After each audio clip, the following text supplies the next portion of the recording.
नमस्कार।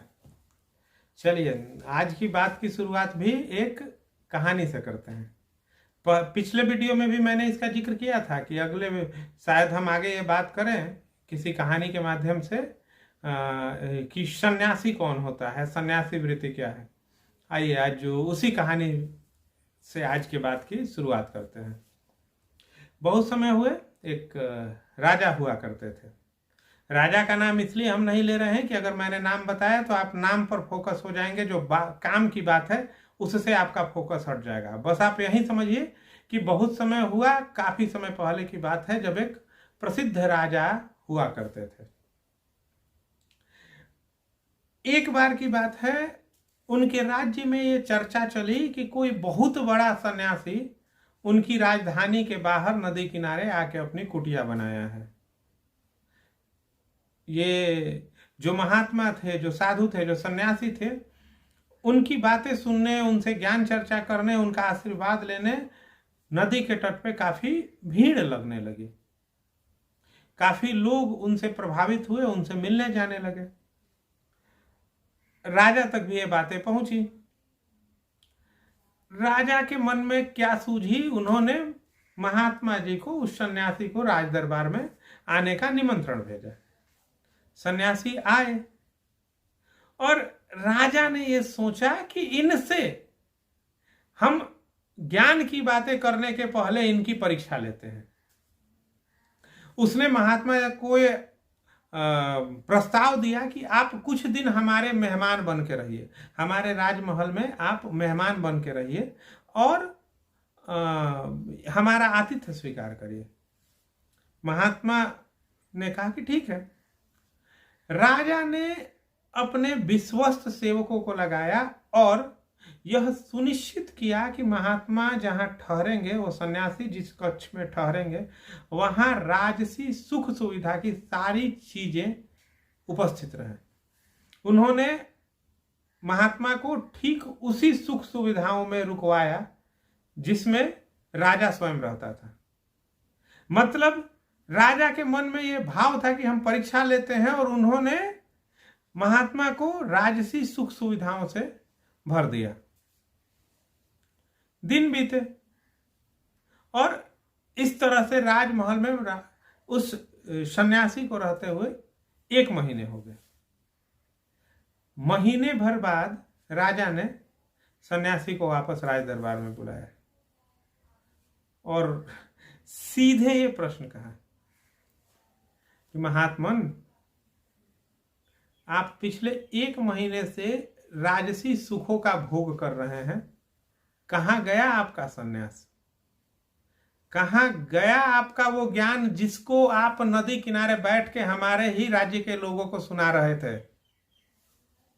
क्या सुख सुविधाएं आते ही ज्ञान छू मंतर हो गया? महात्मा मन ही मन मुस्कुराए और बोले कि महाराज, आपके प्रश्न का उत्तर मैं दूंगा, लेकिन उसके पहले मेरी आपसे एक विनती है कि मैंने आपका आतिथ्य स्वीकार किया, चल के आप भी कुछ दिन मेरा आतिथ्य मेरी कुटिया में स्वीकार कीजिए और वही मैं आपको आपके प्रश्न का उत्तर दूंगा। राजा बोले कि चलिए। वो तो उन्हें तो लगा था कि मैंने एक पाखंडी की पोल खोल दी, ये तो हमारे यहाँ आके हमारे सुख सुविधाओं के जाल में फंस गए। चलिए, अब यहाँ ये अपना हमें उत्तर दें या नदी किनारे उत्तर दें, क्या ही उत्तर देंगे, चलते हैं। राजा ने उनका प्रस्ताव स्वीकार किया। महात्मा ने कहा कि ठीक है, हम आपके यहाँ बिल्कुल आपके जैसा बन के रहे थे, आप मेरे यहाँ चलिए, मेरे जैसा बन के।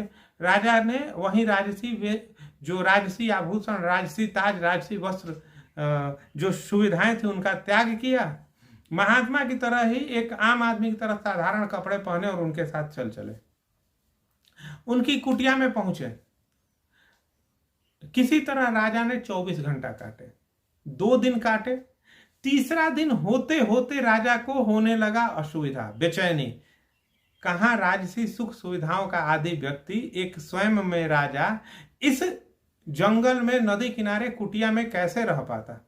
वो तो शर्त थी, वो तो ऐसी बात चली थी कि तुम हमारे यहाँ, हम तुम्हारे यहाँ, तो यहाँ आ तो गए थे, लेकिन सिर्फ बात ही कब तक असुविधाओं का बोझ उठाती। 3 दिन बीतते बीतते राजा परेशान हो गए, और इधर महात्मा जितना मस्त महल में थे उतना ही मस्त कुटिया में है, उसी नदी में है। तीसरे दिन राजा ने कहा कि महात्मा जी, आप मेरे प्रश्न का उत्तर दीजिए या ना दीजिए, मैं तो चला, इस कुटिया में मुझसे नहीं रहा जाएगा। इतना तो हम आपको अपने यहाँ देख लिए थे कि आपका ज्ञान काम नहीं आया था, और यहाँ आप मुझे ला के मेरे प्रश्न को उत्तर आप बस टाल रहे हैं, आपके पास कोई उत्तर है नहीं। मैं तो चला, आपको उत्तर देना है दीजिए, नहीं देना है मत दीजिए। सन्यासी मुस्कुराए और बोले, राजन, आपने एक चीज देखी कि मैं आपके महल में जाने के पहले यहां पर जितना खुश था, आपके महल में भी उतना ही खुश था, और वहां से वापस आके यहां भी उतना ही खुश हूं। मेरी खुशी में जरा भी वृद्धि या कमी नहीं आई है। ना ही मुझे वहां कोई चिंता थी, ना वहां राजमहल में जाने के पहले कोई चिंता थी, ना अभी कोई चिंता है। मगर अपने आप को देखिए, आप महल में प्रसन्न थे, यहां पे दुखी हैं।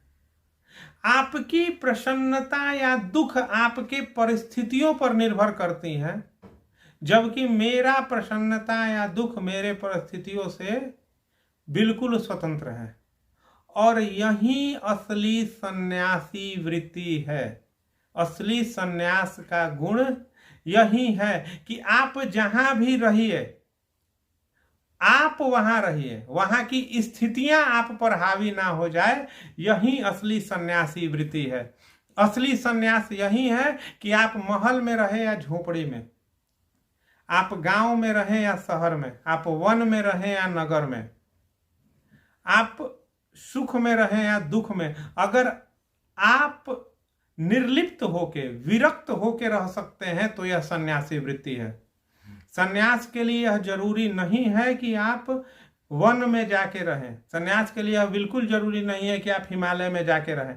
आप अपने जीवन के समस्त कर्म करते हुए गृहस्थ आश्रम में रहकर भी सन्यासी हो सकते हैं। अगर आपको अपनी परिस्थितियों पर निर्भरता नहीं है, परिस्थितियों से इतना लगाव नहीं है कि उनके जाते ही आपको दुख होने लगे और उनके मिलते ही आपको बहुत ज्यादा खुशी हो जाए, तो आप सन्यासी हैं। और इस हिसाब से इस चीज को आज इस महात्मा और राजा के बीच की जो बात हुई थी उसको अपने ऊपर लागू करिए, आज के जीवन में उसको देखिए। अगर आप अपने गृहस्थ जीवन में सुख या दुख दोनों में समभाव रहते हुए विरक्त होकर जीवन व्यतीत कर रहे हैं कि नहीं जरा सा अच्छा होते हुए बहुत ज्यादा उछलने लगे, या जरा सा दुख होते हुए छाती पीटने लगी कि ये मेरे साथ क्या हो गया, अगर आप इन दोनों भाव से बचे हुए हैं कि दुख आया है तो वो भी चला जाएगा, समय है, बदलता है, और सुख आया है तो आया है, ईश्वर की कृपा है, हमारे अच्छे कर्म है, ठीक है, हम इसका उपभोग करते हैं। अगर आप इस विरक्तता के साथ अपने गृहस्थ जीवन में हैं तो आपसे बड़ा सन्यासी कोई नहीं है। और असली सन्यासी वही है जो गृहस्थ सन्यासी है। सब कुछ छोड़ के तो चिंता मुक्त कोई भी हो सकता है, लेकिन सब कुछ सबके बीच रहते हुए, सब कुछ के बीच रहते हुए अगर आप चिंता मुक्त रह सकते हैं तो आप सन्यासी हैं। अगर आप अपनी कार में चले या ट्रेन के जनरल डब्बे में चले, आपको दोनों में समभाव रह रहे हैं तो आपको कभी दुख होगा। लेकिन अगर आप सिर्फ कार में हैं तो खुश होंगे और ट्रेन में चढ़ना पड़े तो दुखी हो जाएंगे। जाहिर सी बात है, हमेशा तो आपको कार अवेलेबल होगी नहीं, दुख तो होगा ही होगा। अगर आपको लगता है कि आप हर एग्जाम में टॉप करेंगे तभी आप खुश रहेंगे, तो ऐसा कभी नहीं होगा भाई। कभी कभी आपसे भी अच्छे लोग मिल जाते हैं एग्जाम में जो आप टॉप कर जाते हैं, उसकी भी चिंता क्या करनी।